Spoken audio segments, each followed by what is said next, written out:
Hello everyone, स्वागत है आप सभी लोगों का मेरे यूट्यूब चैनल पे। तो फ्रेंड्स, आज की इस वीडियो में हम लोग प्रीवियस टेस्ट के मैथ्स के सभी क्वेश्चंस को देखेंगे। यानी प्रीवियस टेस्ट जो आप लोगों का हुआ था उसमें मैथ्स के जितने भी क्वेश्चंस थे, तो आज की इस वीडियो में उन सभी क्वेश्चंस के बारे में हम लोग चर्चा करने वाले हैं। ओके, तो वीडियो जो है वो अंत तक देखना है। और यदि आप लोग इस चैनल पर नए हो तो इस चैनल को सब्सक्राइब कर लो।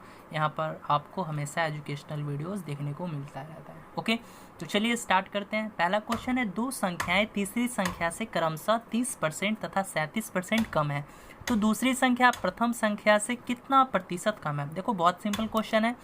सिंपली तीन संख्या का बात किया हुआ है, ए बी और सी किया गया है। अब इसमें बोला यह गया है कि दो संख्या जो है वो तीसरी संख्या से 30% तथा 37% कम है, तो तीसरी संख्या का बात ही नहीं हुआ है, तो तीसरी संख्या दिया ही नहीं है, तो तीसरी संख्या को हम लोग 100 मान लेते हैं। 100 मान लिए। अब जो पहली संख्या है वो बोला है 30% कम है, तो 100 में से 30% कम है कि तो कितना हो जाएगा, 70% हो जाएगा। यानी पहली संख्या जो है तीसरी संख्या से 30% कम है, तो यानी 70 होगा ना, तो 70 लिख दिया मैंने। अब बोल रहा है कि इसके बाद जो दूसरी संख्या है वो 37% कम है, कि इसकी तुलना में तीसरी संख्या की तुलना में कितना प्रतिशत कम है, 37% कम है। तो कितना हो जाएगा, यानी 100 में से आप लोग 37 को घटा दोगे तो कितना आ जाएगा, ये 63% आ जाएगा, तो ये 63 हो जाएगा, है ना। देखो फिर से समझा देता हूँ, तीसरी संख्या यहाँ पर नहीं दिया गया था तो मैं 100 मान लिया। अब आगे क्वेश्चन में बोला ये गया है कि दो संख्या जो है तीसरी संख्या से 30% तथा 37% कम है, यानी पहली संख्या जो है वो 30% कम है, यानी 100 में से 30 घटाओगे तो 70% पहली संख्या आ जाएगी। और दूसरी संख्या की मैं बात करूं तो दूसरी संख्या भी बोला ये गया है क्वेश्चन में कि 37% कम है, यानी 100 में से मैं 37 को घटा लूँगा तो 63 आ जाएगा। ठीक है। अब देखो, अब बोल रहा है कि दूसरी संख्या प्रथम संख्या से कितना प्रतिशत कम है, तो संख्या में जो दूसरी संख्या है वो पहली संख्या की तुलना में कितना कम है, संख्या में तो 7 ही कम है ना। ठीक है। और लेकिन पूछ क्या रहा है, प्रतिशत पूछ रहा है, प्रतिशत निकालना है आपको। तो प्रतिशत कैसे निकलेगा, तो 7 बटा किसकी तुलना में कम है, दूसरी संख्या जो है, संख्या में तो आपको पता है कितना कम है, 7 कम है, 7 कम है ना, तो किसकी तुलना में कम है, पहली संख्या की तुलना में कम है, तो बटा में 70 आ जाएगा, गुना में 100 आ जाएगा। अब इसको सॉल्व करोगे आप लोग तो 7 दाँ 70 यानी कट जाएगा, तो ये क्या आ जाएगा, 10%। यानी जो दूसरी संख्या है पहली संख्या से कितनी प्रतिशत कम है, तो 10% कम है। देखो थोड़ा सा टाइम लगेगा आप लोगों को, लेकिन मैं उन लोगों को भी समझाने का कोशिश कर रहा हूँ जो एकदम नए हैं। ठीक है, बायो से थे, आई मीन 10th भी उन लोगों ने बायो से पढ़ा है, मैथ्स में बहुत ज़्यादा उनको दिक्कत होता है, तो मैं बहुत ही स्टेप बाय स्टेप समझाने का कोशिश कर रहा हूँ। ओके, तो चलिए अब देखते हैं नेक्स्ट क्वेश्चन। देखिए नेक्स्ट क्वेश्चन है, अनुपातों में सबसे बड़ा अनुपात कौन सा है। तो देखो 4 दिया है ऑप्शन में, 7:15 एक दिया है। ठीक है, और दूसरा ऑप्शन दिया है आपका 15:23। ठीक है, तीसरा जो ऑप्शन दिया है 17:25। ठीक है, और चौथा जो दिया है आपका वो 21 कितना दिया है, 29 दिया है। अब इसी में पूछ ये रहा है कि इनमें से जो सबसे बड़ा अनुपात होगा वो कौन सा होगा। तो एक चीज़ बताओ, 7:15 को 7/15 लिख सकता हूँ मैं। ठीक है, अब इसको सॉल्व करोगे, यानी 15 को भाग देना, मतलब 7 में भाग देना है 15 से। ठीक है, 7 में भाग दो 15 से, तो ये सबको पता है 0 पॉइंट कुछ आएगा, कितना आएगा, तो 0.47 आएगा। ठीक है, इसी तरह मैं 15 में 23 से भाग दूंगा। ठीक है, तो इसको सॉल्व करूंगा तो ये कितना आ जाएगा, 0.65 आएगा। इसी तरह मैं 17 में 25 से भाग दूंगा तो ये कितना आ जाएगा गाइस, सॉल्व कर लेना आप लोग, 0.68 आएगा। इसी तरह मैं 21 में भाग दूंगा किससे, 29 से, तो ये कितना आ जाएगा, 0.72 आ जाएगा। अब आप ही बताओ इनमें से जो सबसे बड़ी संख्या है वो कौन है, 0.72 ही है ना, तो रेशियो में क्या हो जाएगा आंसर, तो 21:29, यानी ऑप्शन डी जो है आपका राइट आंसर हो जाएगा। ठीक है, देख लेते हैं नेक्स्ट क्वेश्चन। देखो नेक्स्ट क्वेश्चन है, दो संख्याओं का अंतर 1365 है, जब बड़ी संख्या छोटी संख्या से विभाजित की जाती है तो भागफल 6 और शेषफल 15 आता है, तो छोटी संख्या कौन सी होगी। ठीक है, तो देखो दो संख्याएं हैं, तो मैं मान लेता हूँ x और y। x जो है वो मेरी बड़ी संख्या हो गई। ठीक है, मैं मान लिया x जो है वो मेरी बड़ी संख्या मैंने मान लिया, और y जो है वो मैंने छोटी संख्या मान लिया। ठीक है, तो अब बोल ये रहा है कि दो संख्याओं का अंतर यानी x माइनस वाई बराबर मैं 1365 लिख सकता हूँ क्वेश्चन के अकॉर्डिंग। क्वेश्चन में यही बोला है कि दो संख्याओं का अंतर जो है वो 1365 है, तो मैंने लिख दिया। अब बोल रहा है जब बड़ी संख्या छोटी संख्या से विभाजित की जाती है तो भागफल 6 और शेषफल 15 आता है। तो अब एक चीज़ बताओ, यहाँ से मैं भाज्य बराबर लिख सकता हूँ क्योंकि मुझे मालूम है कि भाज्य बराबर क्या होता है, भाज्य बराबर भाजक गुने भागफल, सबको मालूम है, भाजक गुने भागफल प्लस शेषफल होता है, सब किसी को मालूम है। क्योंकि मैंने ऐसा क्यों लिखा, क्योंकि देखो क्वेश्चन में आपको भागफल भी दिया है शेषफल भी दिया है, ठीक है। तो अब बताओ भाज्य मेरा क्या है, तो भाज्य मेरा देखो बोल रहा है कि यदि छोटी संख्या यदि बड़ी संख्या छोटी संख्या से विभाजित की जाती है तो बड़ी संख्या मेरा क्या हो जाएगा, भाज्य हो जाएगा। क्योंकि बोला यह गया है कि बड़ी संख्या छोटी संख्या से विभाजित होती है, तो बड़ी संख्या में भाग दिया जाता है, तो बड़ी संख्या x हो जाएगी मेरी, और भाजक कितना हो जाएगा मेरा y हो जाएगा, और भागफल कितना हो जाएगा गाइस, भागफल मेरा 6 हो जाएगा, और शेषफल जो है भागफल दिया हुआ है और शेषफल जो है वो मेरा 15 हो जाएगा। तो यहाँ से x बराबर 6y प्लस 15 हो जाएगा, ठीक है, यानी x minus 6y is equal to 15। तो ये मेरा सेकंड इक्वेशन हो गया, ठीक है, यानी ये सेकंड हो गया। फर्स्ट इक्वेशन क्या था मेरा, ये था। अब बताओ, अब आप लोग यहाँ से x और y का वैल्यू नहीं निकालोगे, इजीली निकाल लोगे। तो यहाँ पर पूछा क्या गया है, छोटी संख्या पूछा गया है, छोटी संख्या का मतलब y का वैल्यू निकालना है आपको। तो आप लोग इसको सॉल्व करना, यहाँ से y जो है y बराबर आपका आ जाएगा, कितना आ जाएगा, 270 आएगा। आप लोग सॉल्व करके मुझे व्हाट्सएप पे या कमेंट बॉक्स में बताना, ठीक है। तो चलिए अब देखते हैं नेक्स्ट क्वेश्चन। देखो नेक्स्ट क्वेश्चन है, बहुत छोटी से छोटी संख्या बताए जिसमें 5 जोड़ देने पर योगफल क्रमशः 24, 32, 36 और 54 से विभाजित हो जाए। तो देखो छोटी से छोटी संख्या के बारे में पूछा है। यदि क्वेश्चन में ऐसे क्वेश्चंस में पूछे यदि वह छोटी से छोटी संख्या बताए तो हम लोग को एलसीएम निकालना होता है। किसका एलसीएम निकालेंगे हम लोग, 24, 32, 36 और 54। और यदि अगर पूछता वह बड़ी से बड़ी संख्या बताएं यानी बड़ी से बड़ी संख्या ज्ञात करने को कहता तो हम लोग जो है एचसीएफ निकालते हैं, ठीक है। तो यहाँ पर छोटी से छोटी संख्या के बारे में बोला गया है, तो आप लोग क्या करो, 24, ठीक है, 32 और 36 और 54 सबका एलसीएम निकालो। तो चलिए निकालते हैं। तो 2 से भाग देते हैं तो ये कितना आ जाएगा, 12, 16, 18 और 27 आएगा। फिर 2 से आप लोग भाग दो, फिर 2 से भाग दो तो कितना आ जाएगा, 6, 8, 9, 27, ठीक है। ये तो आता ही होगा ना एलसीएम, अब ये तो बताने की ज़रूरत नहीं है। फिर आपको 2 से भाग देना है तो ये कितना आ जाएगा, तो 3, 4 और फिर ये 9 और 27, ठीक है। अब यहाँ से आप लोग क्या करो, 3 से भाग दे दो तो कितना आ जाएगा, 3 एकम 3 और 4 का उतर जाएगा, 3 3 9 और 3 9 27 हो जाएगा। फिर एक बार 3 से भाग दे दो क्योंकि दो जो संख्या है 3 से मतलब डिविजिबल हो जाएंगी। तो 1 हो जाएगा, 4 हो जाएगा और ये 3 हो जाएगा, गुने 3 हो जाएगा, ठीक है, सॉरी 1 हो जाएगा ना। तो अब देखो, अब आप इसका एलसीएम निकालोगे, ठीक है, यानी अब आप सबको गुना कर दोगे, 2 गुना 2 4, 4 गुना 3 कितना हो जाएगा, 12, 12 3 36, 36, 36 में फिर आप लोग 12 से गुना करोगे तो कितना आ जाएगा, यानी 6 दूनी 12, 3 दूनी 6, 1 7 और 6 और 3 तो कितना आ जाएगा, ये 2 7 6 13 और ये 432 आ जाएगा, 432 आएगा, सही है। तो मुझे तो नहीं लगता है 432 आएगा। हाँ देखो फिर से 1 2 छूट गया था, यानी 2 गुनी 2 4, 4 दूनी 8 हो जाएगा, 8 तिया 24, 24 तिया 72, ठीक है, 72 तिया कितना हो जाएगा, 72 तिया 3 दूनी 6 और 7 तिया 21 यानी 216। अब 216 में आप लोग जो है वो 4 से गुना करोगे, यानी 6 चौके 24, 4 दूनी 6 और 4 दूनी 8, तो ये 864 आ गया, ठीक है। तो यहाँ से सिंपली मैं बता दूं 864 जो है इसका एलसीएम आ गया, ठीक है। तो 864 जो है एलसीएम आ गया आपका, ठीक है। अब बोला क्या गया है कि उसमें वह छोटी से छोटी संख्या ज्ञात करना है जिसमें 5 जोड़ देने पर योगफल जो है क्रमशः 24, 32, 36 और 54 से विभाजित हो जाए। तो अब इसमें जोड़ने का बात हुआ है ना, तो आप लोग को कुछ करना नहीं है, एक ट्रिक है, इसको घटा देना है। यदि उल्टा कर देना है, कब उल्टा करना है, यदि क्वेश्चन में रहे छोटी से छोटी संख्या ज्ञात करना है और उसमें 5 जोड़ने पर कहेगा तो 5 घटा देना है, और यदि बोलता है कि 5 घटा देने पर जो योगफल है इतना आ जाएगा तो आपको क्या करना है, उस समय जोड़ देना होता है।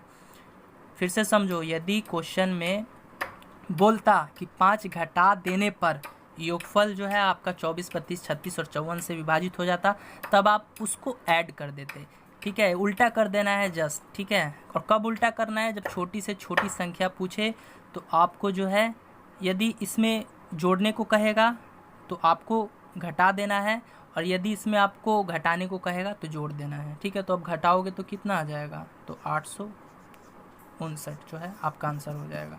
ठीक है, फिर से मैं बता देता हूँ, इसमें देखो छोटी से छोटी संख्या ज्ञात करने के लिए कहा गया है। ठीक है, तो आप लोग को पहले एलसीएम निकाल लेना है 24, 32, 36 और 54 का। इतना कर लेने के बाद आप लोगों को इसमें अगर जोड़ने को कहता है क्वेश्चन में तो आप लोग को घटा देना है। कब घटाना है, जब क्वेश्चन में शुरू में रहे वो छोटी से छोटी संख्या ज्ञात करें, तभी जो है वो जोड़ने को कहेगा तो आपको घटा देना है, और यदि घटाने को कहेगा तो आपको जोड़ देना है। ठीक है, चलिए अब देखते हैं नेक्स्ट क्वेश्चन।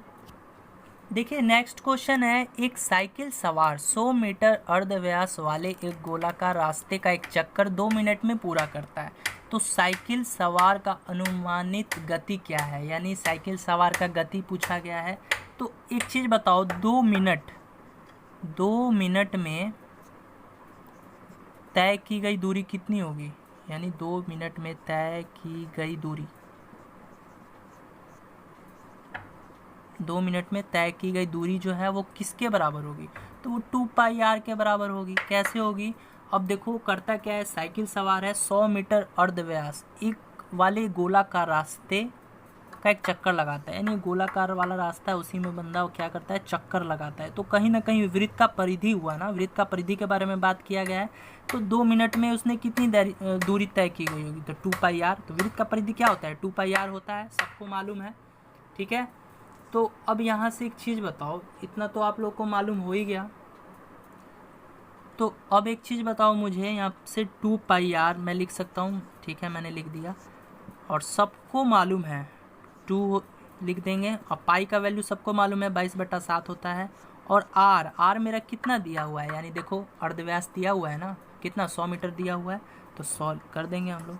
अब इसको सॉल्व करो आप लोग, तो कितना आ जाएगा, ये आ जाएगा 4400/7 मीटर, इतना आ जाएगा।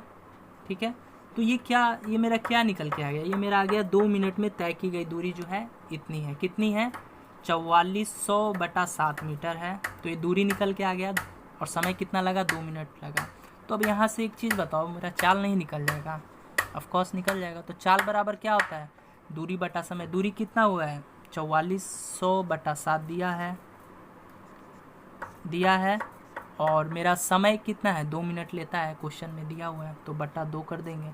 ठीक है, तो इसको 4400/7 गुना में 1/2 हो जाएगा। अब इसको सॉल्व करो आप लोग, इसको सॉल्व करोगे तो 314.28 जो है आंसर आ जाएगा, यानी 314 के अप्रॉक्स जो है वो आपका आंसर आ रहा है। तो आपका जो ऑप्शन होगा वो क्या हो जाएगा, ऑप्शन बी राइट हो जाएगा। ठीक है, चलिए अब हम लोग देखते हैं नेक्स्ट क्वेश्चन।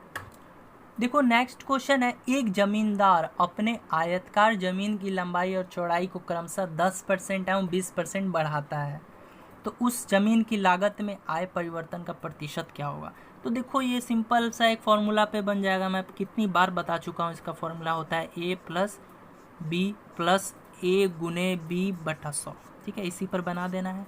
तो अब देखो क्वेश्चन में क्या बोल रहा है कि उसकी लंबाई और चौड़ाई दोनों में जो है बढ़ता ही है, यानी लंबाई में उसका 10% बढ़ता है और चौड़ाई में उसका 20% बढ़ता है।